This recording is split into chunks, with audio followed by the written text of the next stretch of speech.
नमस्कार शेतकरी बंधूंनो, यावर्षी तुम्ही बघत आहात की दरवर्षीच्या तुलनेने जवळजवळ 1 महिना आंब्याला मोहर हा लेट आलेला आहे मित्रांनो. आणि मोहर जो आला आहे तो देखील मागे पुढे आलेला आहे.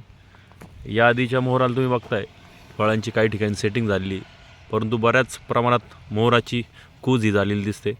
कारण वातावरणातील बदल मित्रांनो, ढगाळ वातावरण झालं किंवा थंडी जर अचानक पुन्हा कमी झाली तर काय होतं, उष्णतेमुळं मोहर हा स्थिर ठिकाणी अडकून राहतो. म्हणजे जो ज्या अवस्थेत आहे त्याची वाढ ही हळूहळू होते, त्यामुळे तो कमी प्रमाणात निघतो मित्रांनो. आणि जर थंडी जर असली त्याला, म्हणजे निदान 17-18 अंश सेल्सिअसच्या खाली जर तापमान जात राहिलं तर तो मोहर हा चांगल्या प्रकारे निघतो.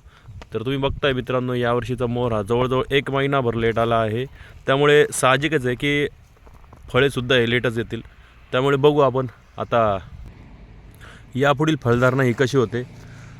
पुढील अपडेट मिळवण्याकरता आपल्या चॅनलला आत्ताच सबस्क्राईब करून ठेवा मित्रांनो. आणि व्हिडिओ आवडला तर व्हिडिओला लाईक करा. धन्यवाद शेतकरी मित्रांनो.